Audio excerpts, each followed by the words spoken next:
Hello, Lana. I believe you're doing well. It's another opportunity you've got to interact together in the Manifest a Day learning platform. We will continue with our discussion on the topic nature of communication. We would have a recap of our discussion, especially from the previous lesson. And in our previous lesson, we introduced the organizational communication networks or systems. We identified two broad systems through which communication is effected in an organization, which were the formal network and the informal network. Before I bring you up to speed with our today's lesson, we are discussing the organizational communication networks. Communication networks, or putting them differently, communication networks, I believe this is a better way. We said that communication in an organization is effected through networks, which is a formal network, and there is also the informal network. Informal network, which we called grapevine.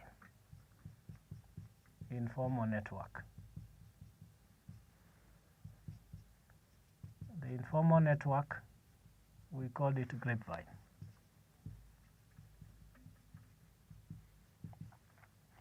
Now, the formal network, again, we classified it further depending on the direction of communication, where we had vertical communication network and horizontal communication or lateral. Horizontal or lateral communication network. Further, we had two directions under vertical communication, which was downward communication and upward communication. In our previous lesson, we did introduce the formal communication network. We went ahead to discuss the vertical communication, both directions, downward and upward. So in our today's lesson, we will take on the second flow under the formal network, which is the horizontal lateral communication. And in the same lesson, we will also discuss the informal communication network. So while we said that the vertical communication is communication that takes place between different levels of authority and responsibility. That is, the parties communicating in vertical communication have different status in terms of power, authority, and responsibility. Horizontal or lateral communication, on the other hand, is where the people communicating are at the same level of authority and responsibility, meaning they have the same status when it comes to decision making and their level of responsibility. So horizontal network or flow is the flow of messages across functional areas. Flow of messages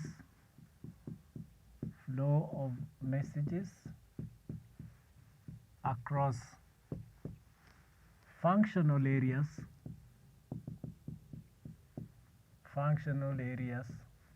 at the same level,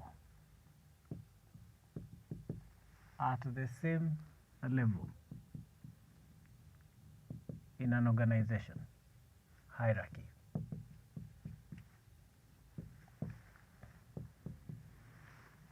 The meaning of that is that horizontal communication is the kind of communication that takes place at same levels of authority, such as communication between peers, communication between managers, or communication between any other horizontally equivalent organizational members. Now, what is the purpose or objective of this communication flow? Purpose or objectives of lateral communication. It may not be used for the same purposes as the vertical communication.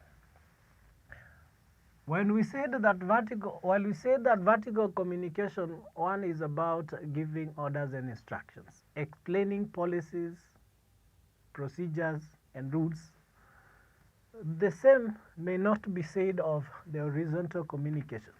In horizontal communication, no party is in a position to instruct or order others, because these are people at the same level in terms of status and authority. So some of the objectives of lateral communication will include, among others, coordinating organizational activities. Coordinating organizational activities. Organizational activities. While the organization is one whole made up of constituent parts, it is important that the marketing people know what the production people are doing, know what the finance people are doing, what the HR people are doing. So this is the level of communication or direction of communication that enables all these sections, departments, and the units to work together in a common direction. Two, the communication flow is also used for sharing information relating to organizational processes, sharing or exchanging information. Again, number 3, it is also used for team decision making. When an organization has to make a decision on an issue, it is important that representatives of the different departments or sections come together and put their minds together in order to arrive at that decision which is suitable for all of the parties that are going to be affected. Similarly, it is also used in organizational problem solving. Used for organizational problem solving. Organizational problem solving. When coming up with a solution to a problem, again, all organizational members, sections, and units need organizational problems, need to work together, need to deliberate on the problem for solving organizational problems. Organizational problem solving. Problem solving. While because the different units or departments of the organization may have conflicting interests and conflicting objectives, there are likely going to be conflicts between members and departments. So it is also used for conflict resolution. For conflict resolution, so that there is no crisis. Similarly, it also serves as a basis for learning. A basis for learning by managers. Every manager harbors the dream to at one point rise to the highest level of the organization. Maybe rising from being an HR manager to the overall or general manager of the company. Rising from being a finance manager to the general manager of the company. Through the horizontal communication, where an employee has an opportunity to interact with managers from other areas, they have an opportunity to learn the going-ons or the going-ons in those other areas. So that a finance manager, every time they're having a meeting and a discussion with HR, having a discussion with operations manager, having a discussion with the marketing manager, they are exposed to the work that take place in those respective departments. And in the event they rise to occupy the most senior position of the company, then they will have a broad picture of the entire organization. This will have been facilitated by those interactions facilitated by lateral communication. And similarly, it is also used for emotional and social support, for emotional and social support, for emotional and social support of workers or amongst workers, amongst employees. Amongst employees. Employees can share, can exchange personal problems, because this kind of information puts them in a very free environment to talk to each other. And that way, they are able to support each other on certain personal issues. Now, what are some of the advantages of horizontal communication? Advantages of lateral or horizontal communication. Now, of course, compared to vertical communication, which is characterized by status differences, in this kind of communication there are no status differences, which gives rise to quite a number of advantages as far as communication flow is concerned. One is that it is very fast speed. The simple reason is because no need for processing of messages at different levels, for processing of communication at different levels. The people engaged in the communication belong to the same level. So the chain of communication does not exist. Remember that chain where information has to be processed at every level of management slows down the communication process. Again, this kind of communication is reliable for the simple reason that it is not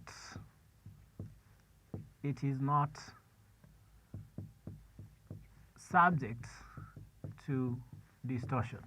There wouldn't be a reason for someone to distort the kind of communication effected or taking place through the horizontal channels, because no one is likely going to victimize another person. Again, no status or authority differences.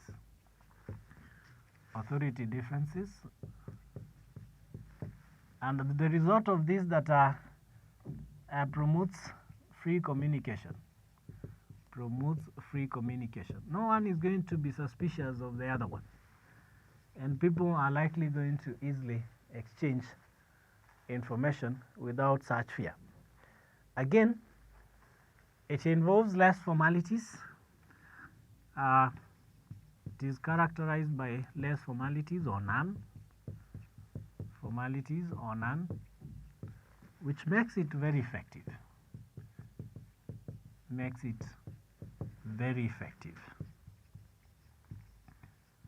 Very effective. And the last but not least, number 5, interpersonal relations.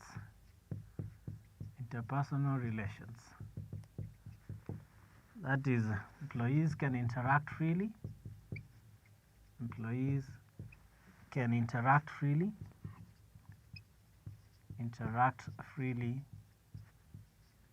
And develop better relations with each other. better relations with each other. Now,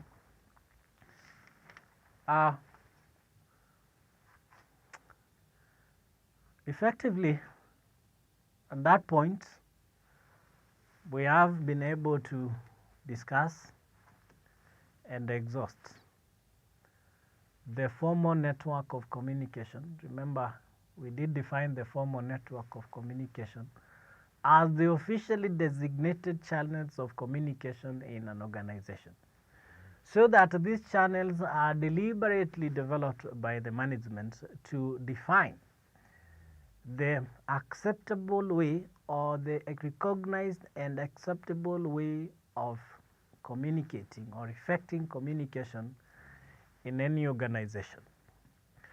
This then brings us to the informal network, which is the second channel through which communication can be effected in an organization.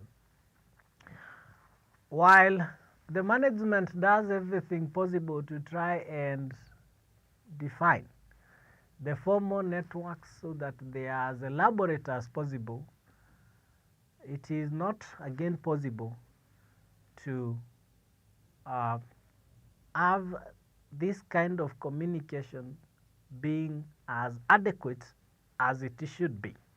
So that alongside the formal network, another network naturally emerges. A channel that is not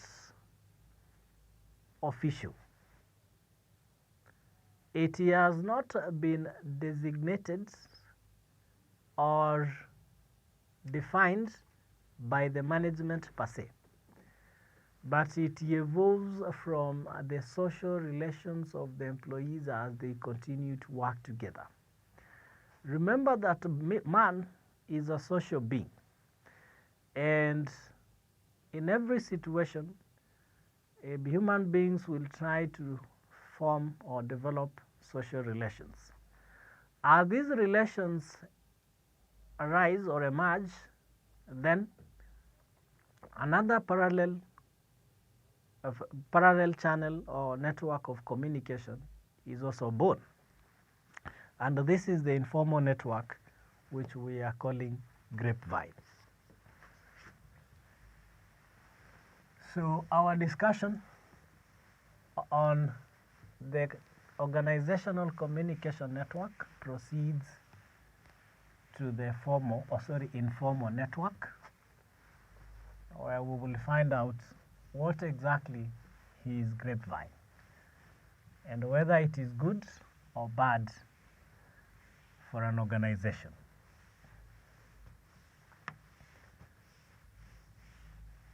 So the second network is informal network. Informal network, better known as grapevine. Grapevine,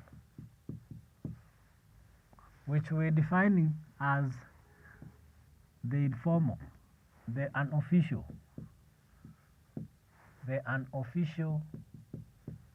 channel of communication in an organization.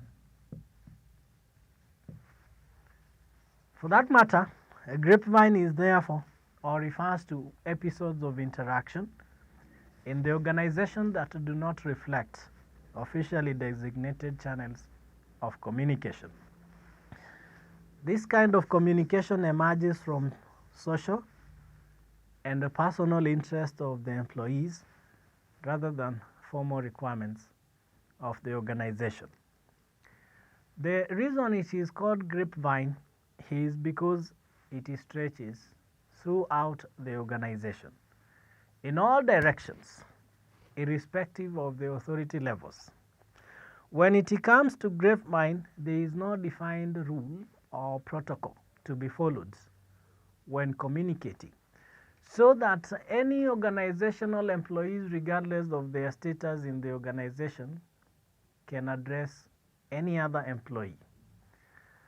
And this kind of communication, as we are saying, is going to exist despite the existence of the formal channels of communication. It is therefore inevitable. There is no way the management can prevent this kind of communication from developing in an organization. However, note, this kind of communication channel is also beneficial and healthy for the organization, so that management should encourage its growth, because it serves certain purposes that the official channel of communication may fail to address, or where the official channel of communication may be inadequate. While the formal communication is largely used to effect and execute organizational tasks or activities, the informal or grapevine is mainly used for socialization, comfort, sympathy, and identification with fellow employees. We realize these are completely different objectives as compared to the formal networks of communication. Now, we just mentioned that grapevine is beneficial to the organization, so that after all, it is not bad. What makes grapevine beneficial to an organization? Importance of grapevine. Importance of grapevine. Importance of grapevine. Now, one, it is a tool for socialization.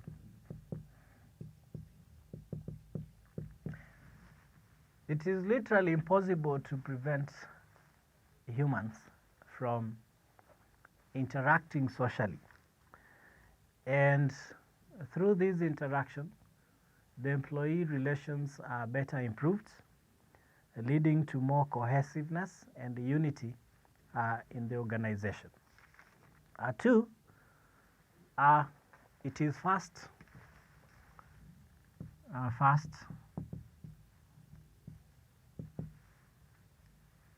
carries information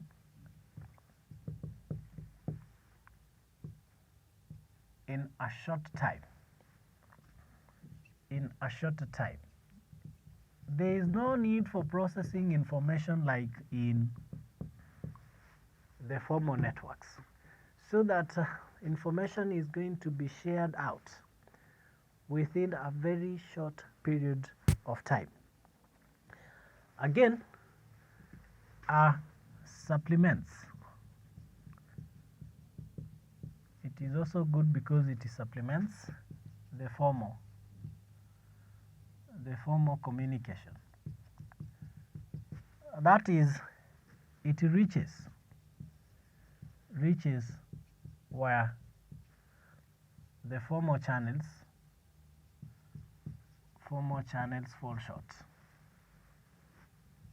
fall short or are inadequate.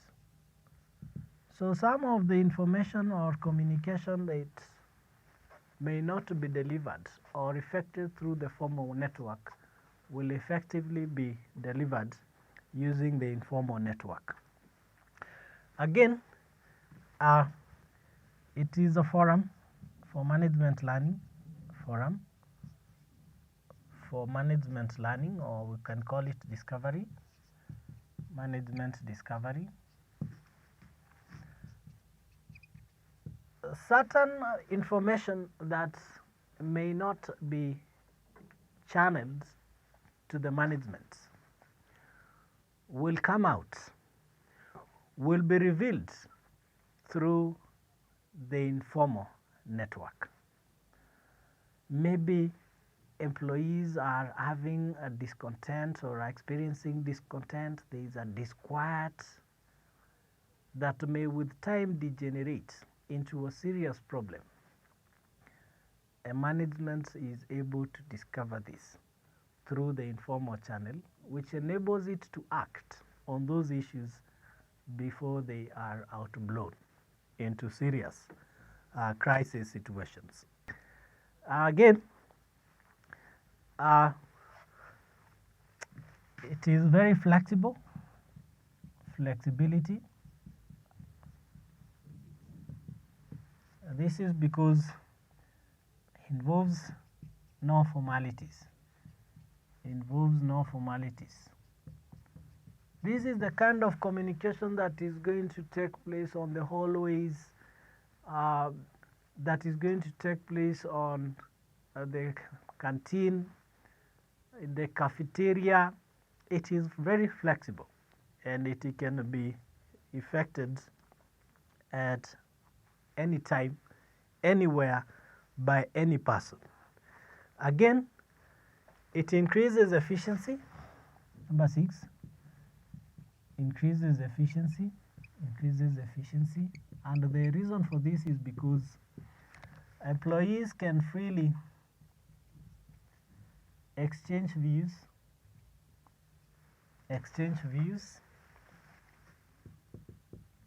and openly deliberate on issues,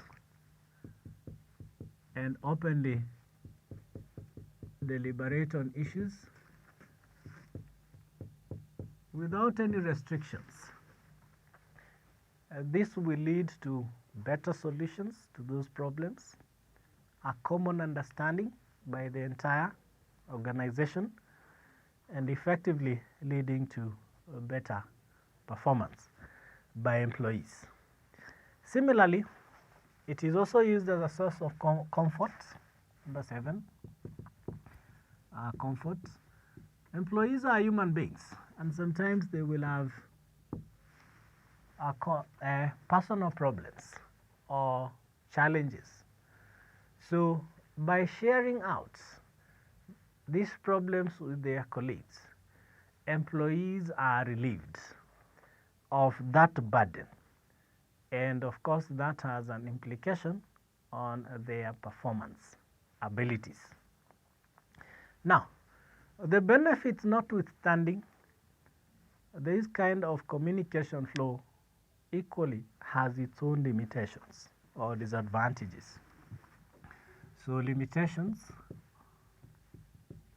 or disadvantages of grapevine.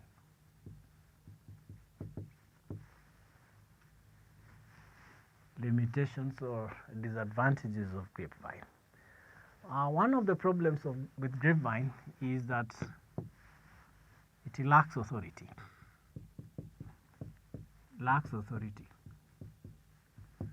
This is because it is not sanctioned.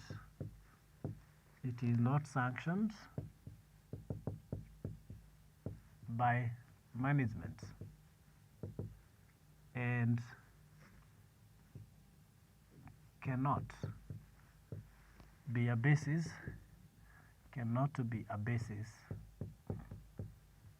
for making decisions or taking action.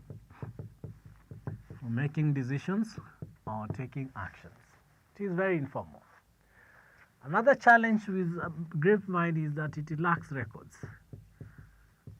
And the reason for this is that most of it is verbal. And is never documented.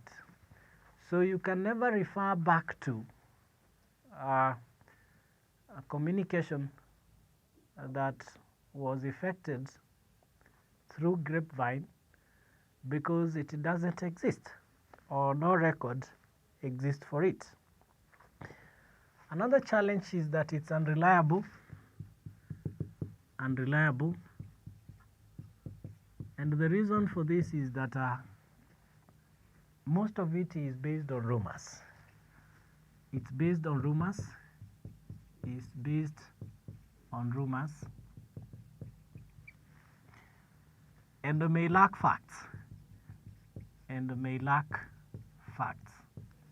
Again, it can impair productivity. Employees may decide to engage too much in grapevine, leading to loss of man hours. Potential loss of man hours as employees over-engage. Potential loss of man hours, especially if employees choose not to work and instead to engage in grapevine. And number 5 is that it can be used by juniors to antagonize their bosses, may be used to create hostility, may be used to create hostilities between juniors and superiors. And this will make the organizational environment very complicated and not conducive to working.